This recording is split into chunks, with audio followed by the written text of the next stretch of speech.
Presidente, a minha questão de ordem, que eu pedi desde o início da sessão, embora o senhor não tenha concedido, ela é baseada no artigo 5º da nossa Constituição, inciso 43, que diz que crime de terrorismo não é passível de perdão ou de anistia, assim como tortura, assim como crime hediondo. E já há um entendimento do Supremo de que o que aconteceu no 8 de janeiro foi sim crime de terrorismo. Explosivos, tentativa de se apropriar de instituições públicas. E aquilo foi a culminância de uma tentativa de golpe de Estado em curso. Senhor presidente, com todo o respeito que eu tenho por Vossa Excelência, ao tomar posse da sua cadeira, o senhor assumiu um compromisso contundente com a democracia, inclusive citando Ulisses Guimarães.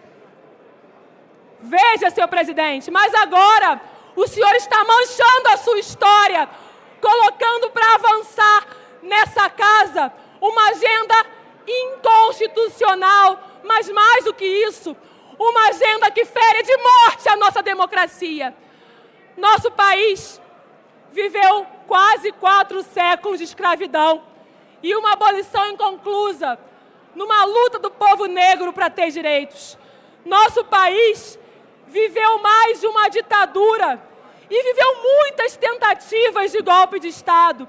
E, infelizmente, no nosso país, nunca aqueles que tentaram dar um golpe de Estado foram responsabilizados. Isso mancha a história da democracia brasileira. Nosso país teve 2 décadas de ditadura que começou em 64. Uma ditadura, senhor presidente. O senhor teria que ter vergonha de colocar essa agenda em pauta. Uma ditadura que torturou, que matou, que perseguiu, que fechou esse parlamento, que elegeu os senhores que agora estão defendendo o golpe.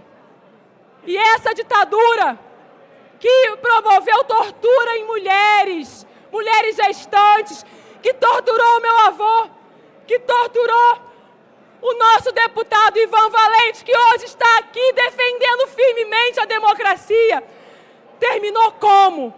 Terminou com a anistia daqueles que, fardados ou não, achavam que o autoritarismo era a saída. E possivelmente a anistia daqueles lá atrás fez com que esses mesmos fardados, esses que muitas vezes ocupam a cúpula das Forças Armadas, achassem que o golpe seguia sendo uma possibilidade. E nosso país viveu momentos muito duros.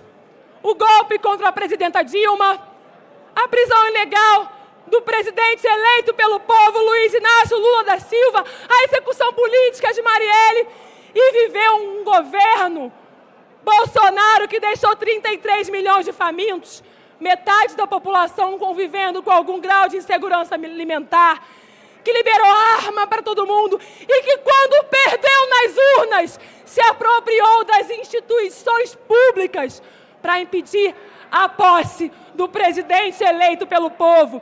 Fez isso com a polícia rodoviária, fez isso com a BIM paralela perseguindo opositores.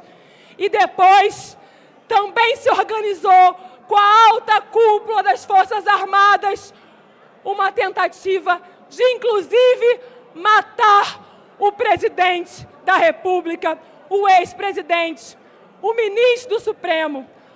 Colegas, eu quero chamar os senhores que têm responsabilidade democrática para prestar atenção no que está acontecendo agora.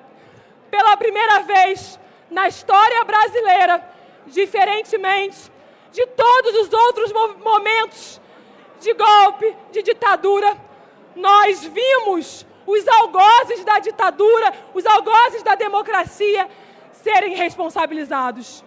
O ex-presidente, agora condenado Jair Bolsonaro, que deixou o país sob as trevas, e membros das Forças Armadas que participaram de um golpe liderado por Jair Bolsonaro, foram condenados, sentaram no banco dos réus, condenados, meus caros, por abolição violenta do Estado Democrático de Direito, condenados por tentativa de golpe de Estado, entre outros crimes, por organização criminosa.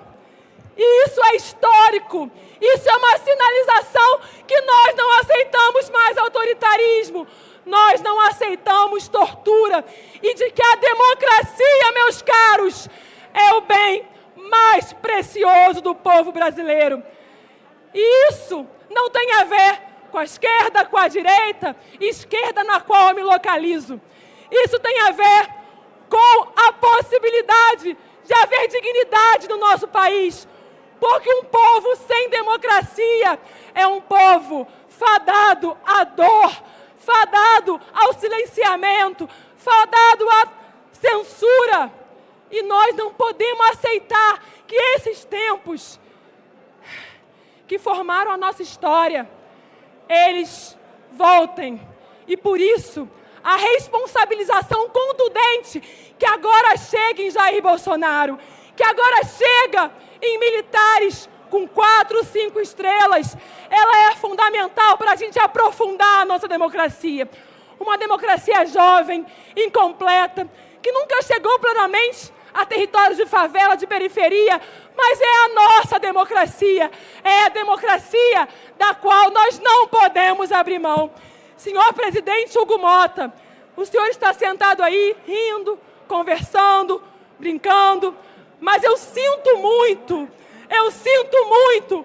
porque o senhor vai ter a sua história marcada como um homem que botou para votar uma agenda que anistia golpista, como um homem que vai ter a sua história manchada com todo o respeito que tenho por Vossa Excelência, por dizer que o golpe é um caminho, por dizer que atacar as liberdades democráticas é um caminho. E isso a bancada do PSOL e da Rede, isso a nossa federação não pode e não vai aceitar, porque democracia para nós é princípio, porque soberania para nós é princípio, é o maior bem que um povo pode ter. Nós vamos lutar para derrotar o mérito dessa agenda inconstitucional e antidemocrática.